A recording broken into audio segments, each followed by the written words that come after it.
네, 화요일 스프링캠프 시간 오늘은 국민의힘에서 김종혁 전 최고위원 그리고 현근택 변호사 개혁신당 이기인 사무총장 오셨습니다. 아이고 갑자기 제가 헷갈렸네요. 죄송합니다. 안녕하세요. 네, 세 분 인사 주시죠. 네, 안녕하세요. 네, 안녕하세요. 반갑습니다. 네. 새해 복 많이 받으십시오. 구성이 약간 바뀌었는데 현 네. 변호사님이 수요일에서 좀 화요일로 옮기셨습니다. 네, 아유 불러주셔서 고맙습니다. 아닙니다. 세 분의 케미를 좀 잘 기다려 보도록 하겠습니다. 어떤 기대해 구성이 보겠습니다. 나올지.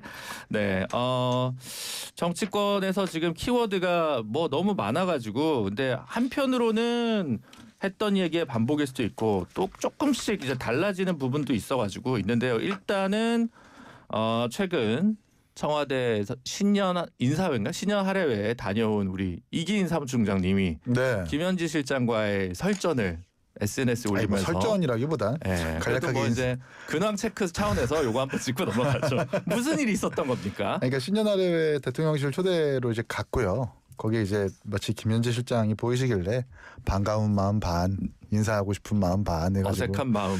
네, 그리고 뭐 오랜만에 또 성남 멤버이기도 하니까 네. 또 내적 친밀감이 있는 거잖아요. 그래서 이렇게 좀 인사를 드렸는데 딱 두 마디 들었어요. 네. 너나 아냐.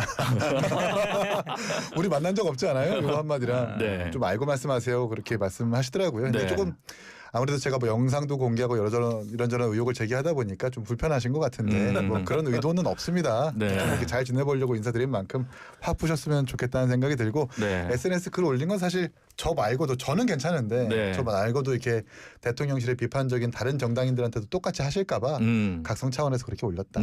예. 그래서 어제 제가 묻진 않았지만 김지호 대변인이 어제 저희 방송 나오시는데 네. 또 사과문은 김지호 대변인이 따로 하셨다고. 이거 왜 공당의 대변인이 대신 사과하는지 잘 모르겠는데. 성남 멤버니까. 그러니까 사과를 안 받겠다고 하니까 또 사과를 막 받아달라고 두 번이나 글을 올리시길래 네. 아이고, 그렇게 간절하시면 받겠습니다만 어쨌든 여당 대변인의 역할이라고 하는 게 대신 사과하는 게 아니라 네. 정부를 향해서 견제하는 역할도 있으니까 그 쓴소리도 아끼지 말아달라고 덧붙여 말씀드렸습니다. 야, 여의도가 다 성남 중심으로 돌아가는 것 같아요. 다 왜냐면 성남 다 세 분 다 성남 사람들인데 네. 아니 근데 다 아실 거 아니에요. 근데 그 김현지 실장님하고 뭐 관계는 있어요? 나 사실은 궁금해서 그때 이제 제가 시의원이었었고 시의원이었었고. 시민단체 사무국장이었어가지고 그때 의회 구조가 이제 단지 시민단체가 저희한테 이제 보조금 어쨌든 예산 의결을 받아야 되는 상황이라서 명함까지 주셨었거든요. 그래서 그걸 기억을 명함. 못 하시는 건지 아니면 기억을 안 하고 싶은 건지 모르겠지만 불편하신가 봐요. 아니 근데 그게 왜냐면 많은 사람들은 이재명 시장 할 때 김현지 실장이 시에서 일한 걸로 아는데 그렇지는 않았거든요. 네. 그러니까 도에 갈 때는 갔어요. 네. 그러니까 시의원 하셨고 시민단체였으니까 그때 이제 같은 시청이 있었었거든요. 건물에. 그 안에 있었어요? 네. 시민단체 건물이 김현지 네. 씨가 활동했었던 그 건물 의제 사무실이 21? 맞아요. 네. 거기 있어서 가지고 자주 마주쳤죠. 멀리서 인사도 하고. 네. 예. 근데 이제 워낙 뭐 많은 사람들을 오고 가며 보는 사람들은 사실 명함 주고받아 누가 누군지 모르잖아요. 그러니까 이제 에이, 그래도 알 거예요. 네. 왜냐하면 그 이기인 사무총장은 네. 그 저격수잖아요. 아. 대장동 사건으로 인해서 아마 그 이재명 대통령이 가장 미워하는 리스트 상위 순서에 쫙 포진해 있을 텐데 거기 복심이라고 얘기하는 김현지 씨가 그걸 모를 수가 있나요?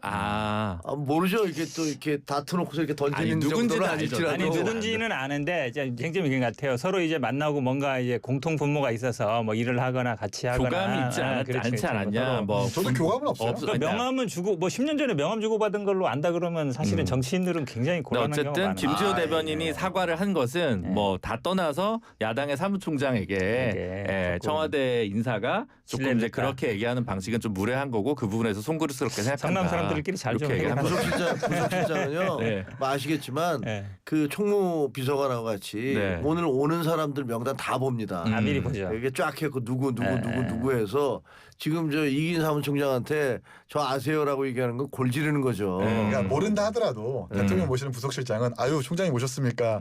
말씀 잘 들었습니다. 수고하십시오. 뭐 이런 식으로 인사했으면 좋겠는데 오히려 본인의 그 뭐 노골적인 불쾌함을 드러내니까 그게 약간 좀 아마추어 같았다 약간 생각이 들어요. 삐꼈다. 얼마나 미우면 그러겠어요.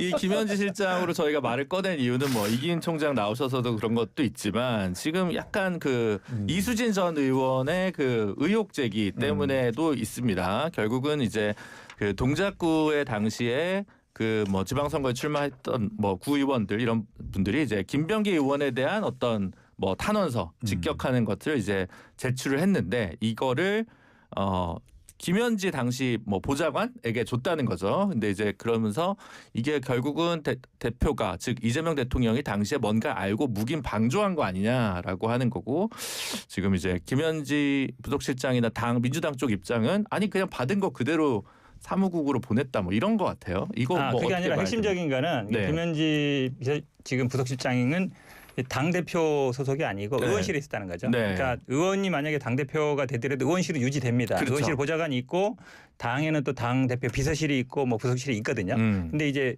그 당시에는 의원실에 근무했으니까 의원실로 오니까 그거를 당 쪽으로 넘겼다는 거거든요. 그러니까 사실은 그거는 기본적으로 국회 시스템을 아는 분들은 이게 왜 의원실로 왔지 할 거예요. 왜냐면 만약에 예를 들어서 뭐 상임위원장을 하든 당대표를 하든 있으면 별도의 뭐 비서가 있고 별도의 일하는 사람들이 있거든요. 네. 이건 원래 당으로 접수하는 게 맞아요. 그 의원실로 접수할 게 아니고 그 당시에 이제 의원실로 접수했으니까 당으로 보냈다. 그게 핵심이에요. 근데 이제 이게 당 대표실이 그래서 다시 윤리감찰단 쪽으로 보냈는데 이게 다시 김병기 의원한테 갔다는 건 뭐예요? 근데 윤리감찰단으로 갔다는 것도 불투명해요. 지금. 불투명합니까? 김현정 원내대변인은 당 사무국에 김현지 씨가 보냈다라고 얘기하고 있고 네.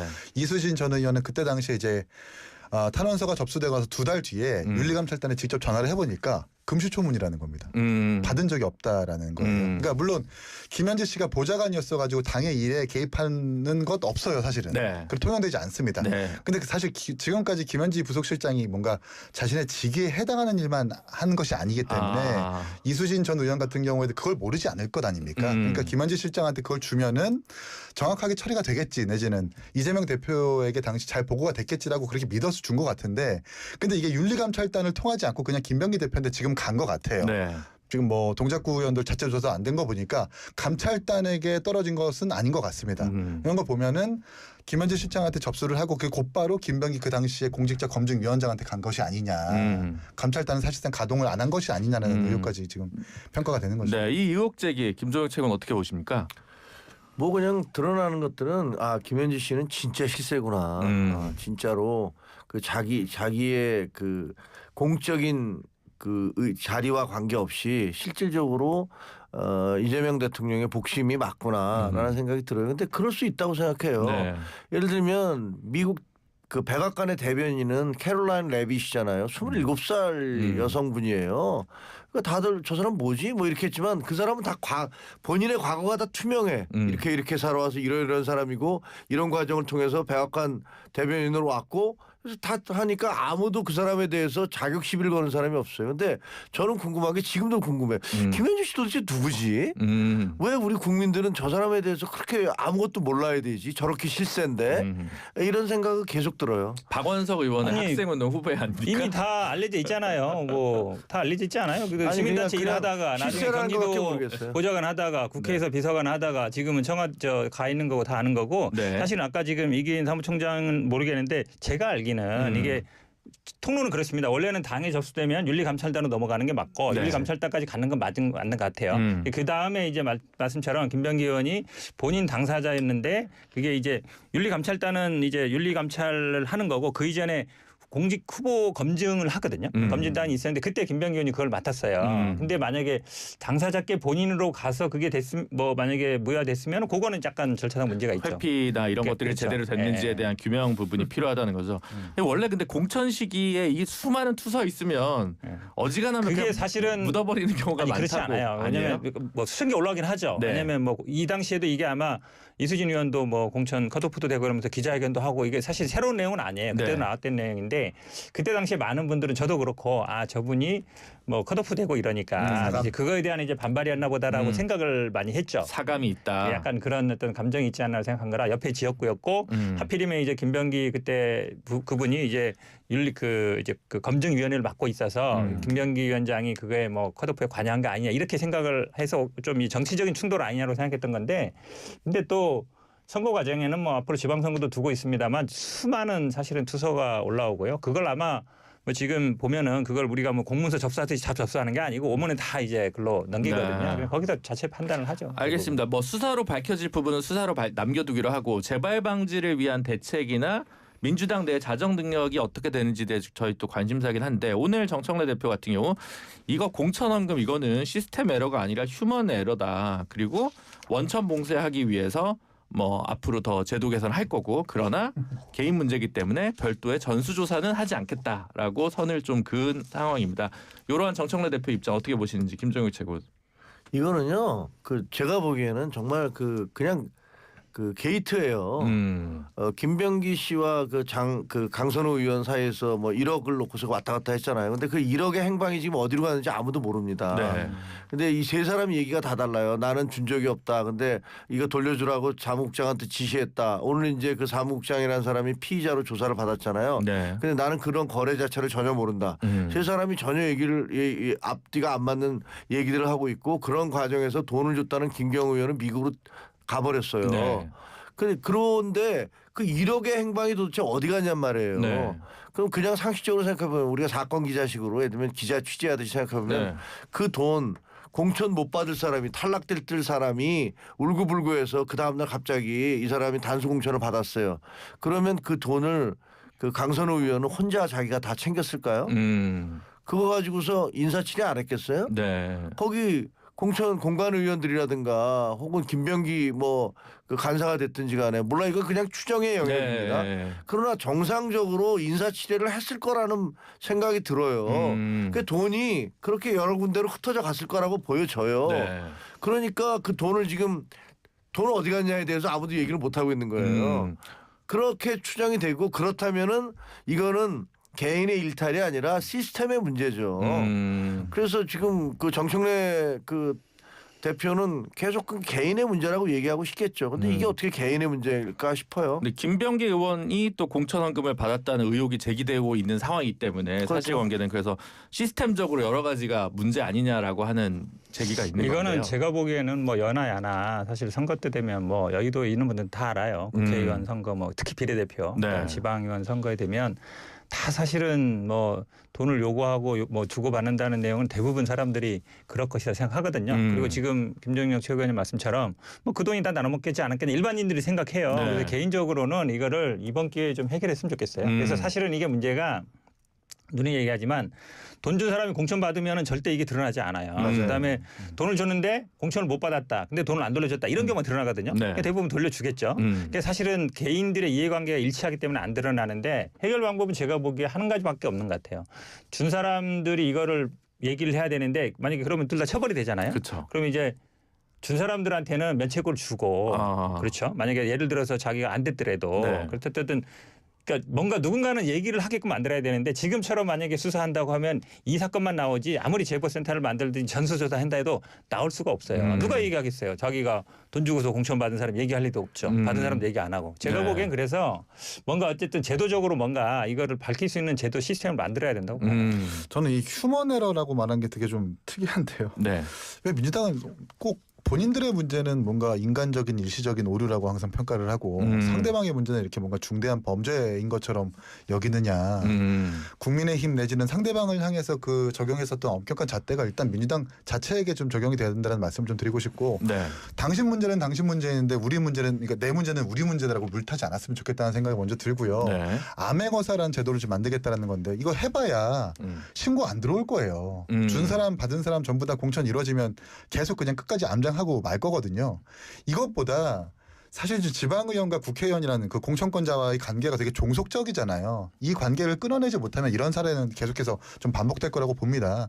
그것보다 조금 더 깊이 들어가서 이 지방자치에 대한 고찰부터 있어야 되지 않을까 생각이 드네요. 네. 사실 지난 지방선거 때 뭐 지금 민주당 있지만 국민의힘 같은 경우도 박순자 전 의원이 이거 맞아요. 받았다가 이제 그 대법원에서 징역형이 확정되는 일이 있었는데 그러면 이기인 사무총장님은 깨끗하게 어떻게 공천을 계속 받으셨나 전 보네요. 다행히 돈이 없어가지고 저를 공천 주신 이종훈 의원님이 더 네. 오히려 뭔가 더 못해줘가지고 안달이었고 전 다행히 좀 좋은 공천권자 만나가지고 잘 정치했습니다. 네. 근데 이 김경우 의원 같은 경우는 원래 비례대표에서 시작됐잖아요. 네. 근데 비례대표를 지금 이제 드는 의심은 비례대표는 어떻게 됐을까? 뭐 이런 생각이 들어요. 네. 왜냐하면 비례대표야말로 자기가 선거 치르지도 않고도 그냥 되는 거잖아요. 빼진다는 거잖아요.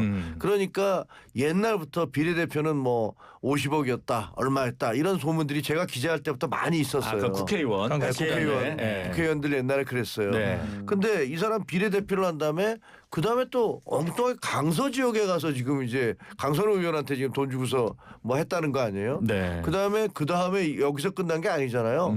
영등포 구청장을 하겠다 그러면서 영등포로 가서 네. 거기서 몇천 명을 김민석 의원이 있는 곳이죠. 그래서 몇천 명을 입당을 시켜주고 그 사람들의 돈을 대납시켜주고 그다음에 자기가 무슨 일들을 해보겠다. 이렇게 얘기를 하다가 이게 문제가 돼갖고 당에서 탈당을 한 거 아닙니까? 네. 그런 거 보면 아니 이 사람이 민주당의 비례대표부터 시작해서 강서로 갔다가 그다음에 영등포로 갔다가 이렇게 해집고 다니는데 이게 휴먼 에러예요? 아니 이런 사람이 이렇게 왔다 갔다 할 수 있도록 만들어놓은 시스템이 뭡니까? 민주당의 공천 시스템 아니에요. 이거 제가 국민의힘 깨끗하다고 얘기하는 거 아닙니다. 국민의힘도 문제 많을 거예요 분명히. 근데 지금 현재 드러난 걸로 보면 이런 문제가 있는데 이런 것들을 마치 무슨 뭐 한 개인의 잘못이라는 걸로 이런 식으로 얘기하는 건 말이 안 되는 거고 1억 행방 빨리 찾아서 그 1억이 누구한테 갔는지 이걸 찾아봐야 되고요. 김경 씨 같은 경우는 비례대표 어떻게 만났는지 됐는지. 어떻게 됐는지 그리고 그 다음에 나머지 일정들 이거 사실 이분의 만약에 그 계좌 까면은 뭐가 나올지 몰라요. 이게 아니라 그러니까 그 2018년 초선 비례로 시의원 입성할 때 그때 서울시당 위원장이 안규백 지금 현재 국방부 장관이었는데 안규백 의원의 후원금을 500만 원을 줬다는 것 아니에요? 네, 500만 원까지는 합법입니다. 합법이죠. 네. 합법이지만 보통은 자신의 계좌를 닫거나 출마 전형들 그렇게 보내면 반환해 줍니다. 그 이해 충돌이 논란이 있을 수 있으니까. 근데 안규백 장관이 그때 당시 의원이 돌려줬다라는 기사는 이제 아직까지 안 나오고 있는 걸 보니까 이게 뭔가 개인의 일탈이라기보다는 진짜 시스템의 허점을 이용한 뭐 게이트급으로 번지는 것은 아니라는 우려가 있어요. 네. 국민의힘 얘기도 해볼게요 그러면. 네. 저는 사실은 이 김정재 이철기 의원 2024년 총선도 보고 이게 사실은 공천에 대해서 달라는 게 아니라 후보를 그러니까 한마디로 얘기하면 경선을 시키면 돈 들어가니까 경선 시키면은 그러니까 지지선을 해달라는 얘기잖아요. 후보 사퇴하라는 얘기잖아요. 이거는 사실은 공천 원금보다도 더 심각한 거 아니에요? 물론 공천 그거보다는 같은 건데, 그러니까 경선하게 되면. 경선 사퇴 조건으로 돈 주니까 미리 그냥 단수 줘라. 난 이런 논리 성립하는 것도 참 재밌어요. 말도 안 되는 것 같아요. 그러니까 사실은 이제 공천 헌금이 많이 사라지고 투표를 하게 되면 그 지구당 단위에서 굉장히 사람이 적다 보니까 그렇죠. 오히려 매표가 가능한 거 아니냐. 이래서 오히려 돈이 더 든다. 이런 거를 보여주는 장면이 김정재 이철규 그렇죠. 산의 대화의 네. 얘기잖아요. 그러니까 사실은 가장 좋은 거는 미국식으로 예를 들어 오픈 프라이머리 하든지 지역 주민들하고 당원들이 다 참여해서 그러니까 지금 민주당도 그걸로 가고 있는데 결국은 만약에 후보가 많이 나오면 네. 누구를 경선시킬 거냐. 근데 거기도 중요하고요. 그다음에 경선을 시켰을 경우에 그러면 그러니까 예를 들어서 3인 경선, 4인 경선 이렇게 막 10명 나오면 자르거든요. 네. 그 자르는데 또 기준이 돼요. 그다음에 전략 공천이든 뭐 단수 공천이든 요게 들어가는 게 이제 경선을 안 하는 거. 그렇죠. 그게 또 굉장히 어찌 보면 뭐 정무적 판단으로 하는데 그게 어찌 보면 이제 굉장히 큰 권한이거든요. 그러니까 말로는 뭐 전략 공천, 단수 공천 하지만 결국은 경선 안 하는 경우. 제가 보기에는 주자는 그냥 다 나와서 다 경선하고 거기서 이긴 사람들이 뭐 예를 들어 1, 2위가 결선을 하든지 그렇게 하면은 조금 제가 보기에 시스템적으로는 돈이 개입될 여지는 좀 줄어들어요. 근데 그 돈이 위로 가는 게 아니라 아래로 가는 세상에 뿌려진다라고 보시는 냉소적인 분들도 있는 것 매수를 같아서. 하게 되는 거죠. 네. 공천권자한테 돈을 줘서 공천받는 게 아니라 네. 그걸 돈을 뿌려가지고 돈을 이제 표를 사게 하는. 그런 얘기들도 많이 있으니까. 그때 이제 지방자치가 정확하게 정착이 안 됐을 때 사천제가 있었을 때 네. 사실 정당으로부터 공천을 안 받았을 때 그게 좀 횡행해가지고 그때는 또 그렇다. 그렇죠. 적당한 공천권이 있어야 된다라고 해서 이제 공천권이 정확하게 확립이 된 건데 여기에 따른 또 폐해가 좀 이렇게 생기는 거니까 그 중간을 찾아야 될 것 같아요. 오세훈법이 2004년부터 시행이 됐잖아요. 네. 근데 사실 굉장히 처벌이 엄해요. 네. 심지어는 지역에 있는 사람들한테는 주례도 못 쓰고 그렇죠. 그다음에 거기서 밥도 못 사요. 화환도 못 보내고. 화환도 못 보내고. 축의금도 못 주고. 네, 축의금 뭐 그 경조사비 하나도 못 경조사비도 줍니다. 못 주고. 저희야 편하죠, 솔직히. 근데 그거 했다가는 완전히 그 정치적인 뭐 그 활동을 할 수 없게 되니까 그래서 제가 보기에 옛날처럼 무슨 뭐 돈을 가지고서 밑에다 뿌린다 이거는 거의 지금 불가능해지는 상황으로 가고 만약 그러다가 걸리면 그 신고하면 그 사람 포상 엄청 받고 이 한 사람은 거의 이제 정치적으로 매장이 되기 때문에 네. 그런 건 별로 많이 사라진 것 같은데. 많이 사라지긴 했죠. 네, 네. 거의 사라진 것 같은데 네. 그런데 음성적으로 그러니까 공천을 공천권자에게 가는 어떤 그런 음성적인 돈들 같은 거는 아직도 남아 있는 것 같아요. 그러니까 요거 지금 말씀드린 게 이런 거죠. 그러니까 아까 말씀처럼 그러니까 유권자들한테 돈 쓰는 건 금지돼 있어요. 네. 그러다 보니까 이제 대표적으로 예를 들어서 뭐 3인이 올라왔다, 2인이 올라왔다. 그럼 그 후보를 매수할 수 있는 그런 이제 리스크가 걸어가는 거니까 사실은 이게 간단치는 않은 문제예요. 네. 사실 경선을 붙여줘도 가장 강력한 경쟁자는 컷오프를 시키고 힘이 그런 경우 없는 많아요. 후보자로 이제 그런 경우도 많아요. 경선을 붙여주는 방식이 있으니까 그런 경우도 많죠. 단수 공천을 하지 않는다도 꼭 대안이 될 수는 없다는 거죠.